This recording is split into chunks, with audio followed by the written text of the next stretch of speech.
to. Terus minggat. Ya ora apa-apa jenenge mbok menawa ki kesel bar joget ki mau. Iya, nek Pamundhutan selanjutnya isih ana apa? isih ana Putra Nuswantara karo Setya Tuhu. Kang Gareng arep sing ngendi sik? Aku sing Setya Tuhu sik ya ora apa-apa. Bawane sida asih. Iya. Ketoke sip ya iki sik. Ingkang nyekar Mbak Lintang Kairo. Oh, sesuai request. Heeh, sesuai request. Nggih, ning alon buah durip ki sik mike. Oh, sampun Oh, Mas. nggih, sampun, Niki nggih. kebiasaan lho, Jan. Kebiasaan Kebiasaan mati miki. Mun mboten apa-apa. Mengke Nggih. durip ki gampil nek carane ngurip kene ku gampil. Sugeng enjing Mas Sugeng Gading. enjing. Wah. Pripun tesih sakit anu? tinggi Lumayan, ngoro? Lumayan. Mugi-mugi Nggih. saged. Amin. Pokoknya buat wayangannya Mas Gading tuh selalu ready, Mas. Wah, jan. Tak usahakan pokoknya. Ya iki mengke apa jenenge? Aku ora Apa? mangan apa ya mau ya? Apa Mas Gading? Lali ya wisan. Piye to? Lah sing dieling-eling apa? Kowe dong apa ta iki? Dong apa ta iki? Sing gayeng malah sing kono e. Ora apa-apa kuwi kok. Srupot jenenge. Iya, mensupport. Nggih. Mensupport Mas Gading. Nggih. Setya Tuhu Setia dibawani Tuhu. Bawanya situasi. duet napa Situasi. saya sendiri? Kula nek duet dereng saged soalé. Oh, nggih. Ning alon-alon mawon nggih. Iya, Mas Gading. Soalé mungkin ndak tambah lara Oh, alon-alon. lara ya wae. diobati Mas Nggih, Gading mengko to. kula padoske obat. Kula ngertos bakule teng pundi ngertos kula. Langsung bawa nggih, Mas? Nggih langsung. Langsung bawa. Nggih napa mosok lagune sik terus bawa.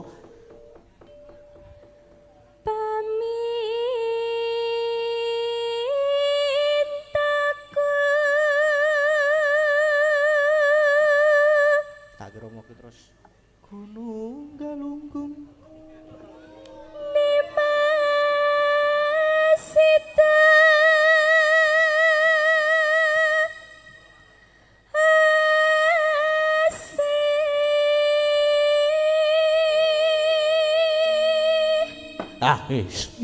Sapa iki? Kok ana sing apik iki? Semar iki senengane nek ana sing apik terus teko meneh. muncul. Ya lah, Mar. Eling, Mar eling. Ora masalah. Tok ning kene wae aku. Monggo. Atut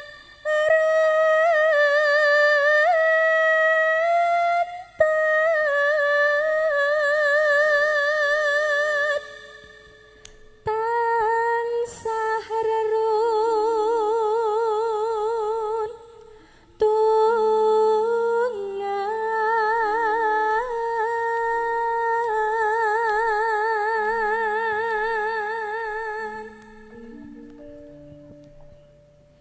ing sarina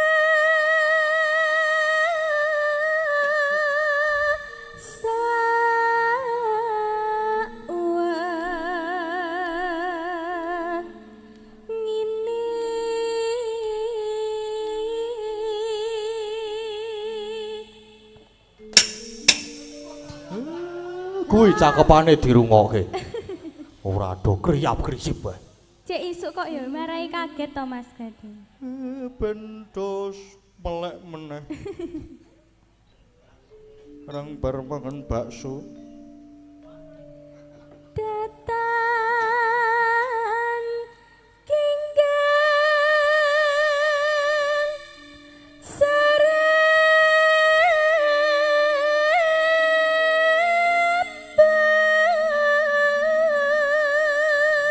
sarembet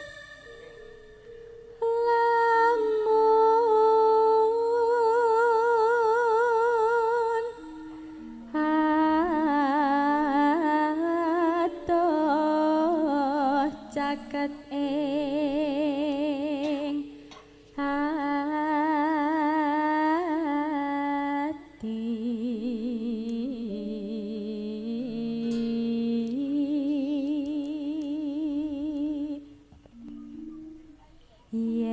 cedak tansah mulat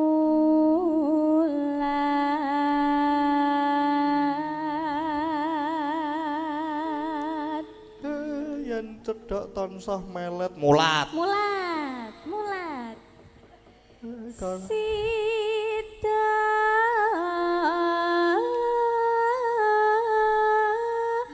asih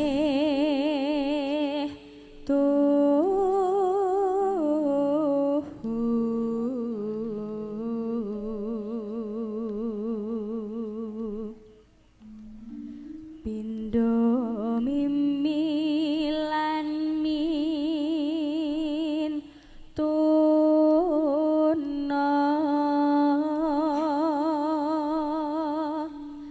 ayo bareng nimas hana tapi wajib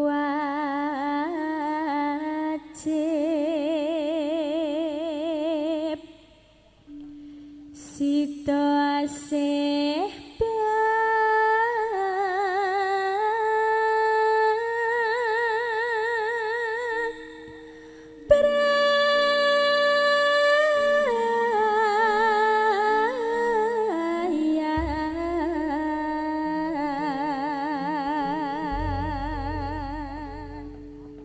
Penake raja mak. Liar. langgame Mas Gading. Nggih. Nggih. Saya enjing saya gayeng loh Mas. Wah, gayang mawon. Gayang dhewe. Tak rono meneh. Wis rampung. Sudah Mas Gading. Nggih matur sembah nuwun. Nggih. San kepenak temenanan. Ha iya no. Jam pira iki, Truk? Jam 2 lagian. Wis aman. Itu kira-kira gara-gara iki le rampung jam tengah 4. Wayangan bubar adzan subuh. Le bubar wayangane kok ora le rampung gara-gara tak ketak lho kowe. Sopo reng? Kancaku biasa to. Aku nek karo kancaku kan kejem-kejem aku. Iya ora apa-apa. Ya teruske. Heeh. Aku mung niru bapakku kok aku kok. Karo kanca-kancane kejeme ra jaman nek omah kae. Ning betane nek kae lomo. Aku lomo ora. Weh lah padha iki kepiye dhewe ngerti dhewe. Tekon sing ngedram kae nek ora percaya. Ngopo karo sing ngedram? Somai barang tak tukoke batagor padhake. Aku barang. Iya. Kok mulai tisu basah barang? Aku mbasahi. Cengele ora apa-apa kok. Ratos-atos lho reng. Ora apa-apa. Aku besti kok nek karo kae kok. Ket wingi wis Setyakine arep digawa ramen, Setyakine arep digawa ramen. Aku yo muni ora ndedet ngono ta. Tak kira ki yo aku muni ra ndedet ngono kuwi ora apa-apa iki gawanen sik engko gampang. Tak kira ki ngono kuwi. Jebul kok oh ya sesuk wae ya. Ya ora apa-apa. Pahit. Ya ora masalah. Ora masalah. Mengko treke 5 ning nggon aku mengko. Tak bayari 1. Kon bayari 5 ya bongko tenan aku langsungan. Heeh. Isih ana apa mau truk keri dhewe? Putra Nuswantara kang garing. Heeh. Putra Nuswantara. Penake kepiye iki? Sing nyekar sapa sing nembak sapa? Manut aku. Lah ki mau kowe saku lho, Truk. Masa aku meneh? Gentenan kowe saiki. Apa ya arep apa ya? Sapa ya iku apa? Sapa ya? Aku ki sing baris-baris paling pojok-pojok kono kae. Sing pinuk banget ketoke iki nek dirungokke iki jan jos. Sesapa ta, Truk? Oh alah. Leluhur. Apa ring? Leluhur. Ya ora ngono kuwi ora sia-sia nek karo kae iki. Kae iki jimat. Kae iki apa jenenge? Pusaka padake. Artefak lho kuwi. Artefak iki saya tuwa meneh. Kuwi wis memasuki situs kuwi mung. Wis truk gek ndang truk gek kon nyekel mic kae iki. Kula nuwun Simbah. Nggih, Lho iki nak Mas. lagi halus iki Kang Gareng. Heeh, lagi harus. Sekali-kali halus. Pripun kabare? Nggih, alhamdulillah sae. Nggih. Niki hawane rada adem. Rada adem. Nggih, butuh Nggih. kehangatan jane. Napa ajeng kula obong mawon? Maksude kemul. Oh, lah, nek rek. boten gawa. Nek butuh kehangatan ki tak sumete. Ya arep slomot nganggo udut apa piye? Aja langsung rek wae gek disumet. Didhawuhi napa niki? Didhawuhi supados ngobong menyan, nggih. Apa? Ngobong menyan. Apa? Masrahke sajen, jawabi sajen. Kita anteni le atos durung metu atose. Sing di kangen iki nggon atose. Wis ratos ya wis keyor. Ketoke atose iki nggo ngubengi reng. Nah, kendaraan untuk kentekan bahan dah. Nek kene ditokke. Ning omah engko ditokke lah kok mung cerak to. Awak dhewe reng sing kentekan bahan. Ya ora masalah. Kita pasrahkan dalang jajarku. Ya putra Nuswantara.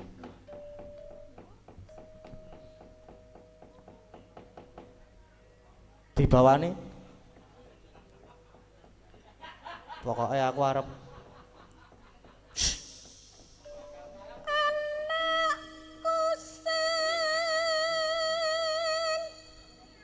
anak kucing. Anak pusing. Oh lah anak kucing, aku ngene anak kucing.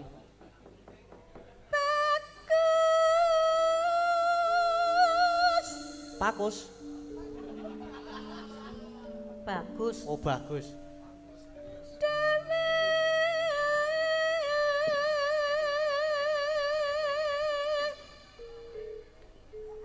Besok pintar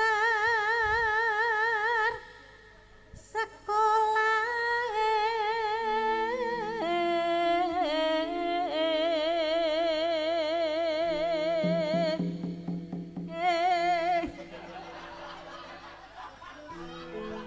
Lah ora kulino kok ya. Ora apa-apa, ora apa-apa. Nek ra wong tuwa ki harap maklum. Nggih, wong tuwa. Yen wis bisa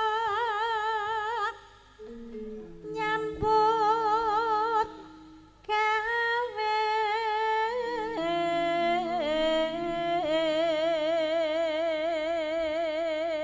Keyboard Mbah, Mbah. Loh, wah. kudu mlaku sak mestine.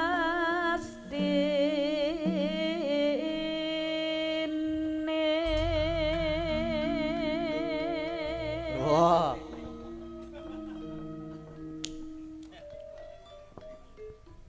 Alah. Matur nuwun, matur sembah nuwun. Ya padha-padha. Iya. Apik e. Ayo ya sih. Kepinuk. Ayo. P kak nganu sapa jenengmu Reng? Nah, Kang Gareng piye? Sak lagu meneh. Oke. Arep apa? Digo penutupan ta iki? Penutupan. Sing rada gumiak sithik. Apa? Perahu layar sing pisanan pelok, engko sing loro slendro. Ngono. Iya. Oke. Saka kendang. Iya. Kur.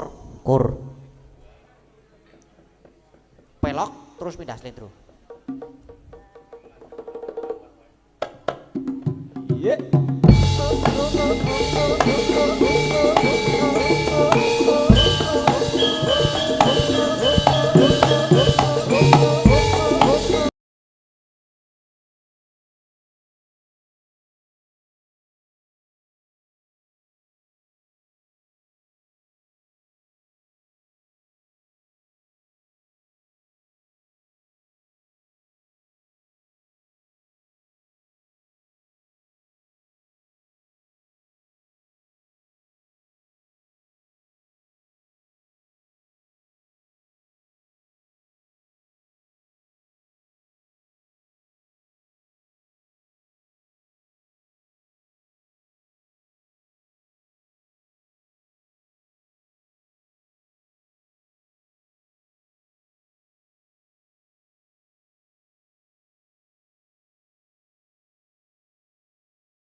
Ayo terus. Ayo.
Semare koten prayitna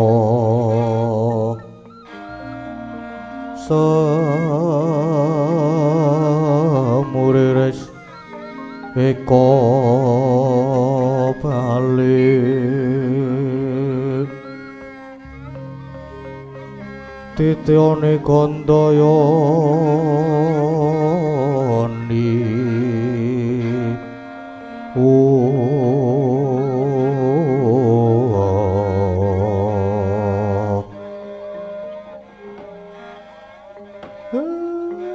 blagagagugag sadulita mel-mel guru wis aku iki karo anakku Garing Petruk wis mbok goneng kayangan terus saiki karepmu arep kepiye nek perlu aku saiki tak lingguh ngisor lan malah nek perlu aku saiki tak basa karo guru waton kowe gelem minangkani panyune Bagong gelem maringke pelemper tangga jiwa lan jambu dipa nirmala. Piye Guru? Boten Kakang. Sampun ngantos kado ati kejeron penampi. Krana sasampunipun Kakang Semar lenggah wonten ing kayangan, kula malah lajeng rumaos getun geduwung dhateng sedaya lekas kula. Getun kepiye Guru? Inggih rumaos getun dhateng anggen kula sampun daksiya dhateng Kakang Semar. Dosa menapa ingkang kula sandhang menawi kula ngantos wani dhateng kadang kula sepuh inggih Kakang Semar.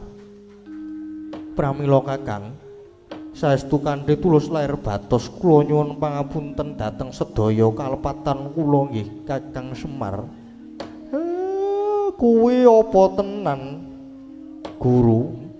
Inggih Kakang, kula sampun ngrumaosi dhateng sedaya lepat kula lan kanthi tulus lair batos kula nyuwun pangapunten Kakang Semar.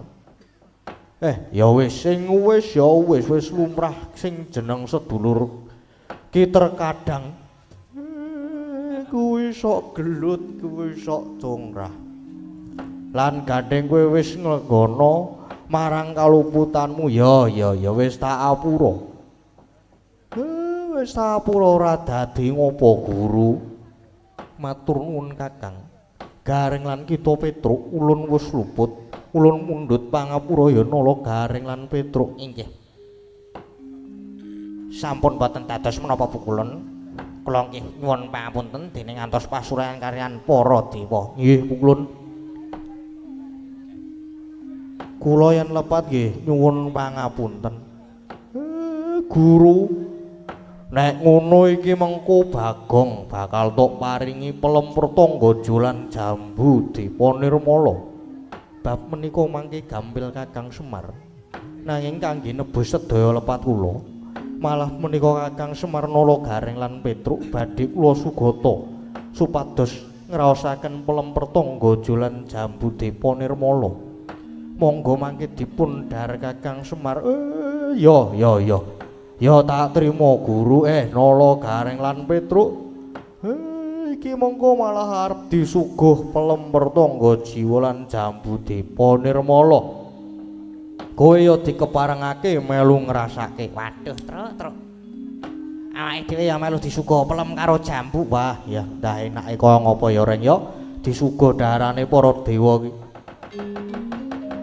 Sorote pandam sumula amadangi pasareyan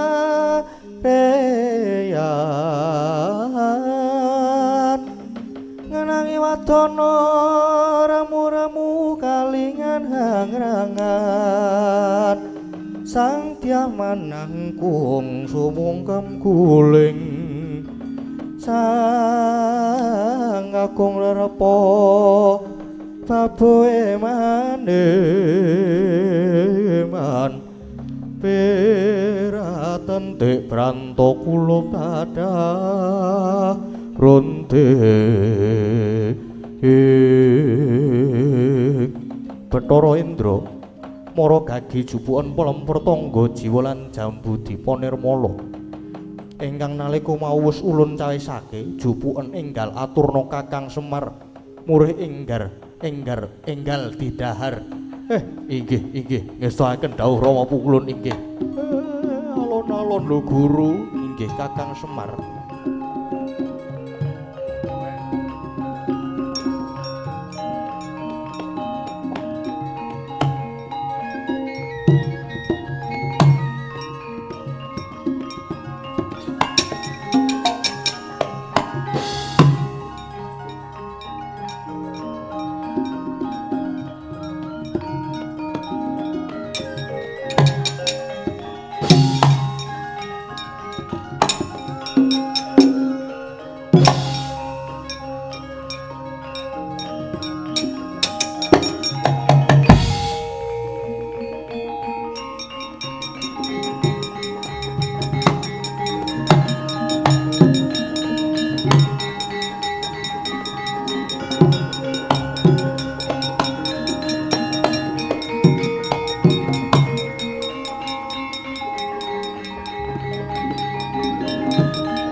pelemper tangga jolan jambu dipunirmala sampun cumawis.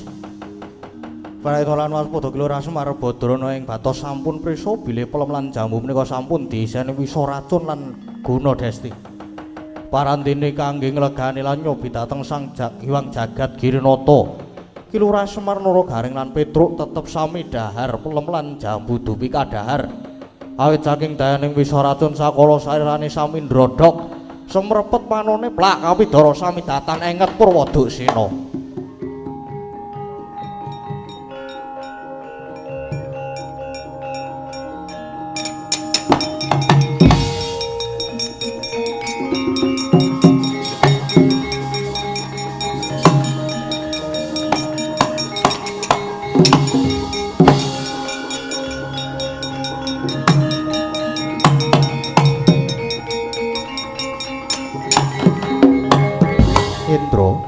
Pelemper tangga jolan jambu dipunirmala ingkang didhahar Kakang Semar iku sejatine wis ulun isine wisa racun. Mula bareng dipangan banjur padha semaput Indra. Mara gage Semar Garing Petruk kuwi bandanen tumuli papan ki ana ing sapinggire kawah Candra Dimuka.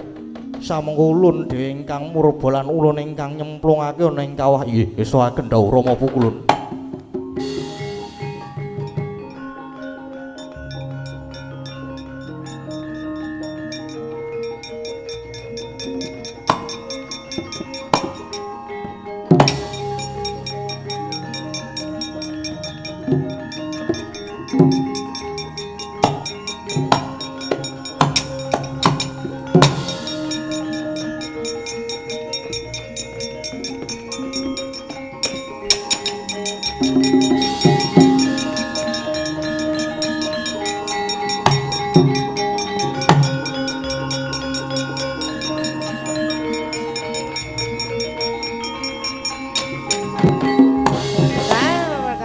Kencang waruda yang Pak Papong Bu Bolong Adi Guru.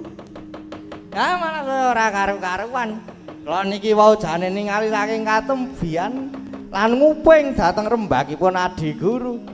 Panjenipun kula bombong lan mongko dene Adi Guru niki wau sampun nglenggana dhateng kalepatanipun lan sampun nyuwun pangapunten kalian Kakang Semar. Nanging boten kinten jebul Adi Guru namung api-api etok-etok apik kalih Kakang Semar. Katitik niki kanthi pawadan Kakang Semar dipun sugata disuga mawi pelemper tangga jolan jambu dipunirmala. Neng jebul bareng didhahar Kakang Semar Garing Petruk sami semaput walah berkencang. Lah kok malah saya ndadra nesnaning tumindahe Adi Guru. Sampun Kakang, sedaya perkawis menika ulun dadake. Nggih pun monggo. Bakune kula mung elingake lan kados atur kula ing ajeng, yen ala niku mboten badhe tumama ing becik tegese sedaya panggawe ala niku mesti ana undu-unduane. Sapa nandur mesti ngunduh pun mang titeni mawon. Arep nemoni lelakon apa niki mangke Adi Guru?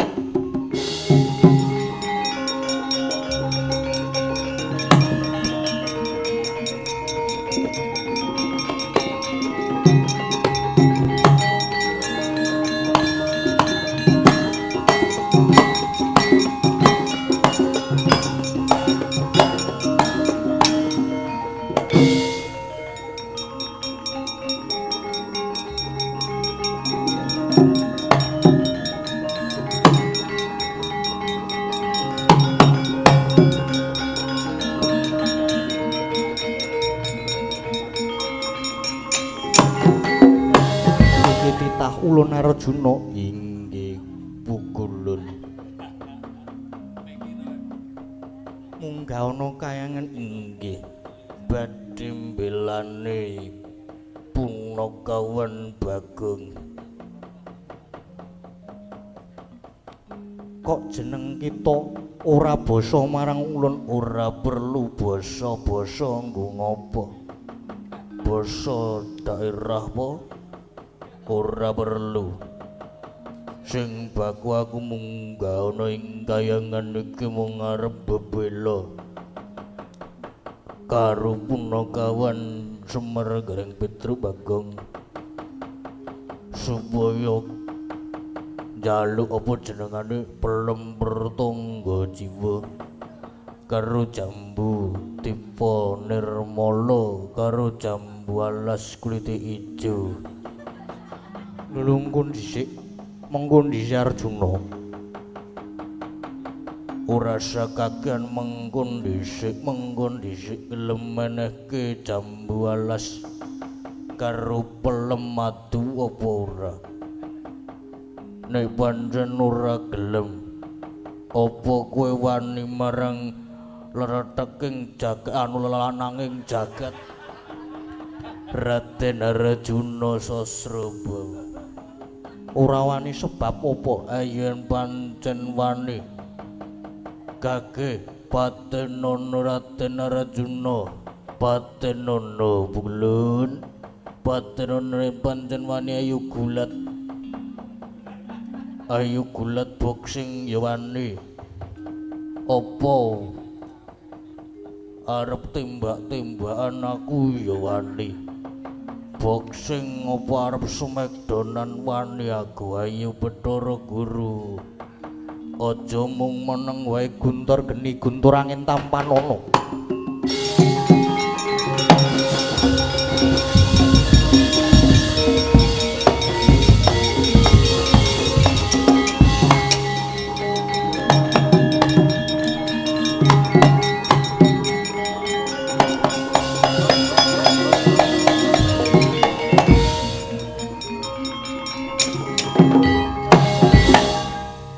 kembang api saka ngendi iki mau lurang ngopong ora kena ngopo wong ampuh kene iki lananging jagat bojone 100.000 luwih kok mung ditibani kembang api aku tau kejeblukan roman kendel wae biasa wae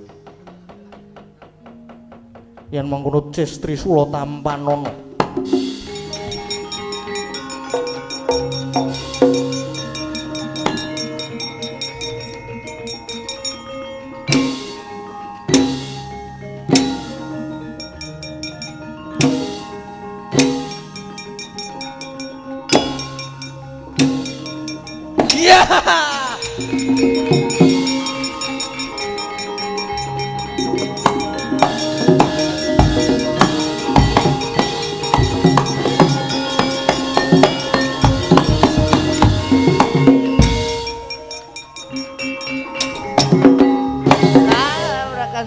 kencang Maruda yang Pak Pung. Ya bener Adi Guru ora ngerti sapa sejatine kita. Kita kuwi punakawan Bagong. Entu ya. Senengane kok ngawur. Kuwi pupurmu wis arep luntur. Ketok nek matamu gedhe banget Bagong. Waduh konangan Bagong nglonten dawuh pukulun. Kakang Semar saiki ana pinggiring Kawah Candra Demaka gage tulung ana ya Bagong ngestaken dawuh.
apa?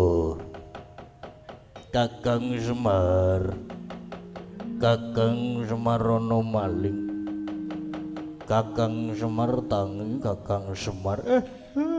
Ndara Arjuna kula nyuwun pitulungan. Santai wae. Sik menengon dhisik.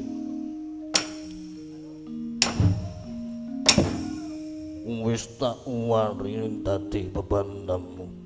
Margake lungguh jajajer karo Arjuna.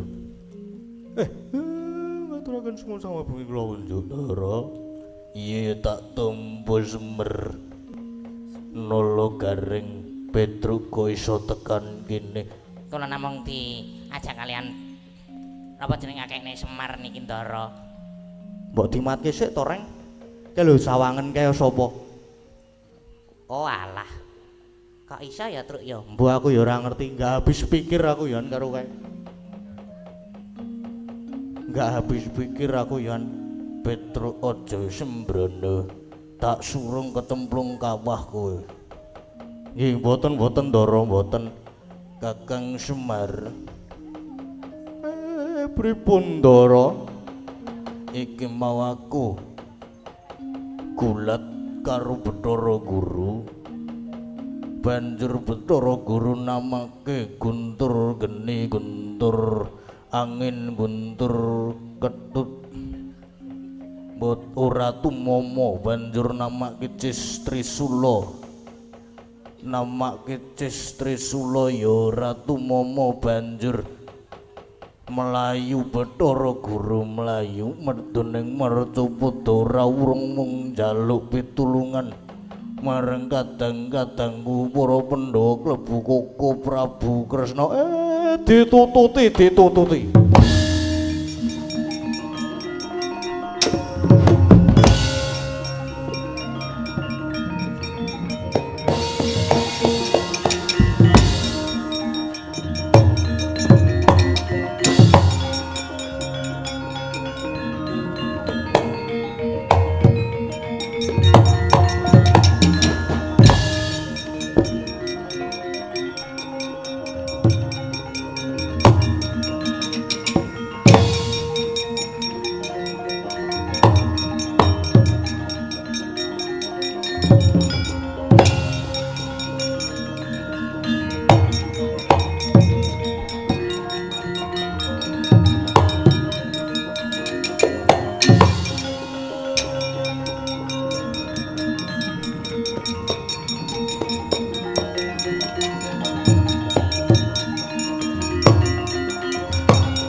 Gonjang anjing laik lap paton terenjang resang mawe gandrung Dimas Werkudara lan Dimas Arjuna.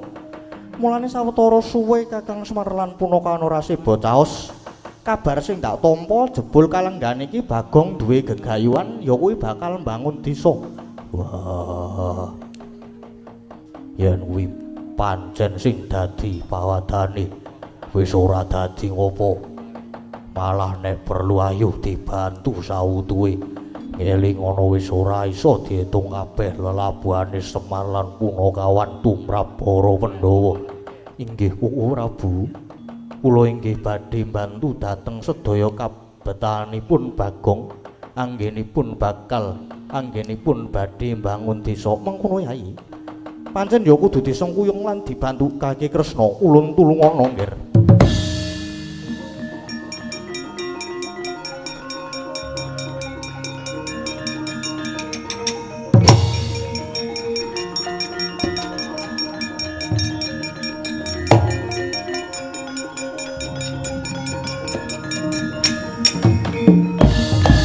Ulun rawuh paduka ngaturaken sumangga pabekti Yaya Kresna ulun tampa.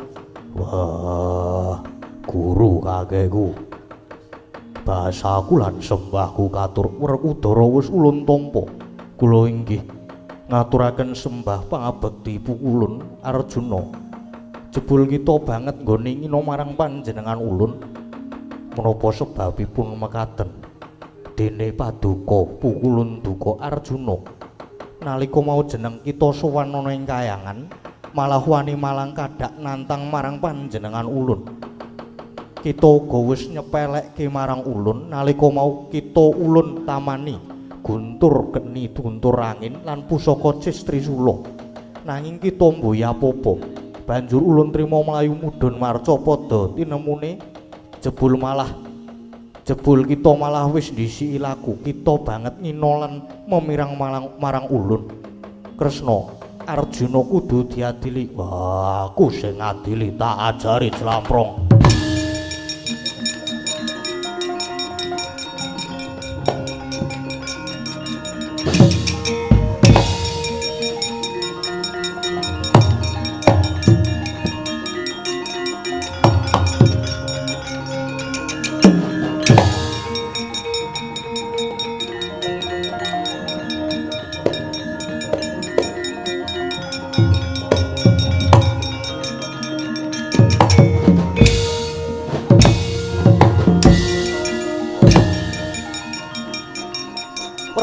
Werkudara.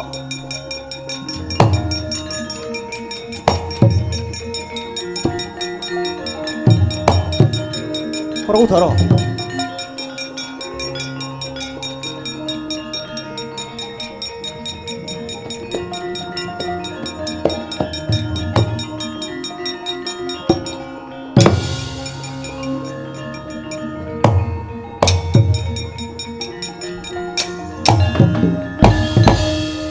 Kakang Mas, kula mboten mangertos dhateng kalepatan kula.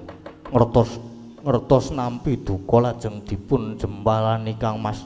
Wis ben, kowe wis wani memirang guru kakekku, nanging kula mboten rumaos Kang Mas. Rasah kakehan alesan. Werkudara sabar, wis Werkudara sareh. Werkudara perkara iki aja grusah-grusuh. Wis ben Jlamprong wis kurang ajar. Ya, nanging perkara iki kudu ditaliti luwih dhisik. Ulun menapa prayoginipun dipun taliti langkung rumiyin. Mbok menawi pancen wonten Surya kembar ingkang ngembari Dimas Janaka Kresna Werkudara Arjuna. Yen jeneng kita mboya percaya, ayo ulun kanthi munggah ana ing kayangan.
Bathara Guru bali munggah meneh.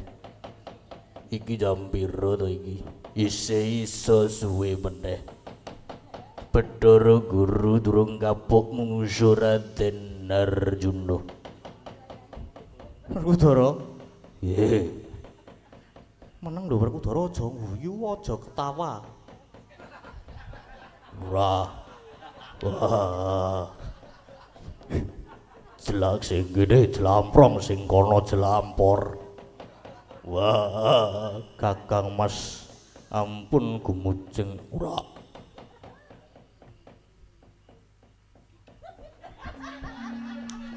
Werkudara.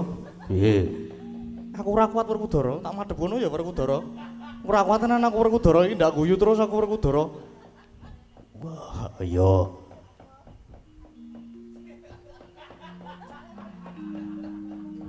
Kae sapa kae ireng citeng.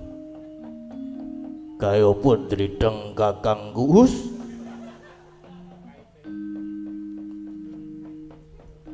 Sapa iki kae mburine sapa? Ditepungake wae aku nata Ndwarawati Prabu Kresna. Prabu walah. Koko Prabu Kresna. Sing gedhe dhuwur kae Kakang Mas Brutu sen. Wah, Werkudara. Iya Werkudara. Kresna. Werkudara lan Kita Arjuna. Wonten dawuh nun. Jebul bener ing kene uga ana Arjuna Kresna. Arjuna sing sejati sing ngendi iki? Lah. Mila kala wau kula matur bilih wonten Surya kembar. Dus malah ningrat ana wong wani ngembari, ana wong wani ngembari. Kowe ya wani ngembari aku. Ana wong wani ngembari marang aku tak gawe kucem jenenge Arjuna. Kelakon tak lanang dening aku. Ayo maju rene.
Surubrata Jayabrata bagian padha-padha.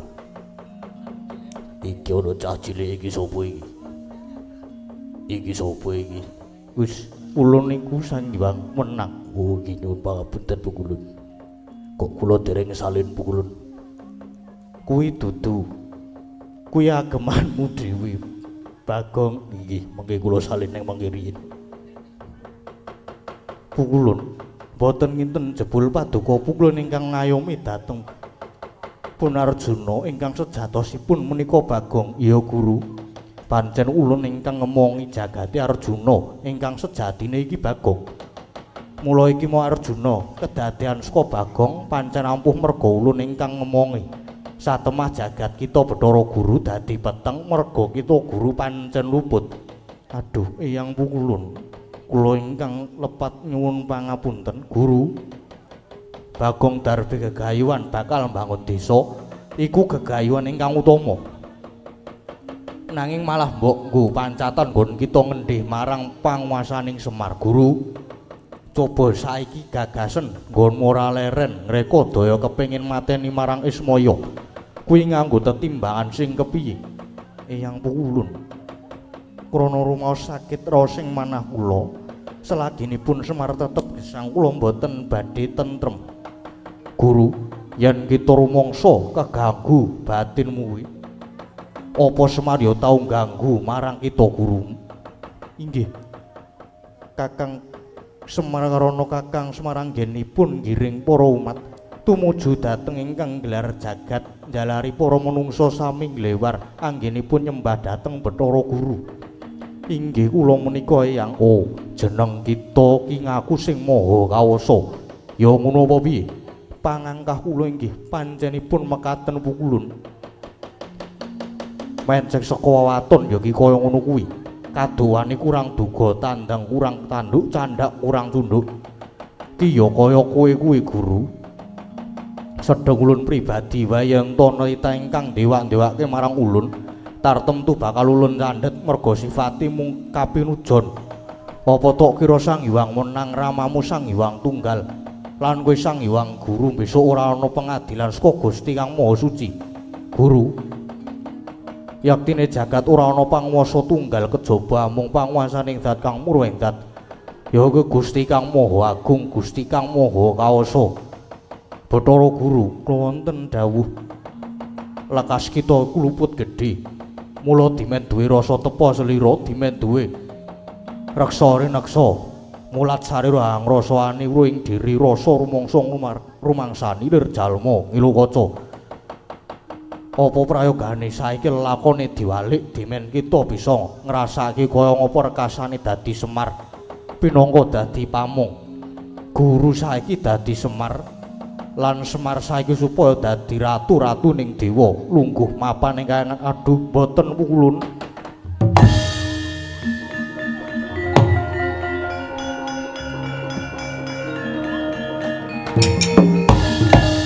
Duh, Eyang boten. Eyang Pukulun, kula sampun ngrumaosi lepat. Kowe ta syukur wis rasain lho. Kowe wis bola-bali apa jenenge?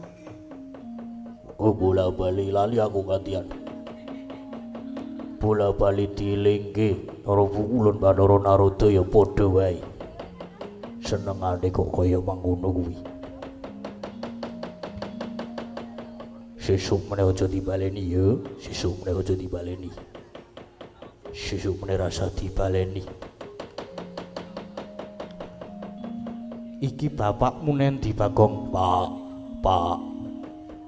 Rene, Pak. Kowe kok dadi kaya ngono kuwi? Rene yo. Kula wonten dawuh Kakang Semar. Kula nyuwun pangapunten Kakang Semar.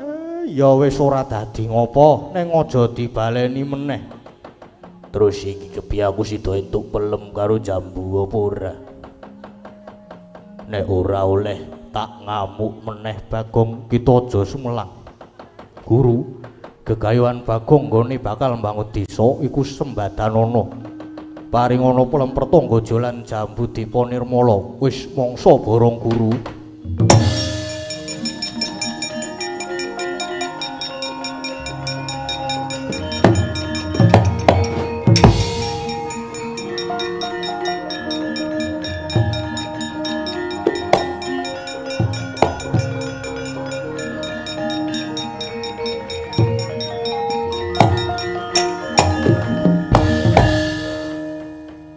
Bocah iki pripun?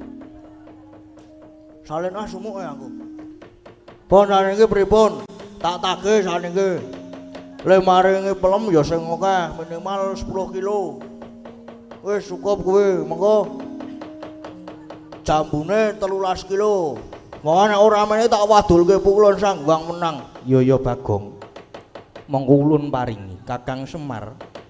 Sepisan malih kula nyuwun pangapunten. Monggo Kakang kula aturi wonten kayangan rumiyin Kakang Semar. Ya Guru, ayo Guru.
Dina perang ngono kae Raden Werkudara maju, musuhe sapa?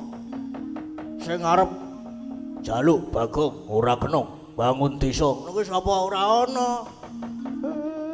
Soale iki kok tumben Kurawa ora melu cawe-cawe. Apa-apa ratu-ratu sabrang ngono ora ana sing melu cawe-cawe. Heeh. Ketoke apa jenenge? Rande biaya ketoke iki lagi andoan. Ora iso jalan-jalan. Dole iki lakon Bagong bangun desa wis paripurna. Muga lakon iki bisa ndayani lan murakapi kanggo warga ing sanden mriki, sanden Argamulya Sedayu Bantul mriki. Tansah binerkan Gusti cinaketing kanugrahan. Rahayu, rahayu, rahayu.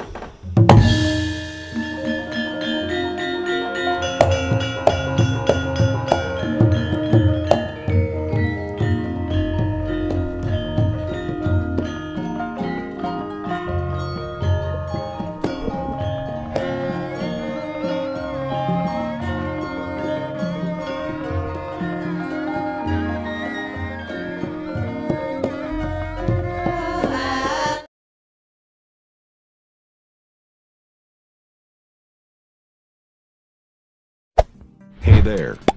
Subscribe to my channel. And also press this bell icon.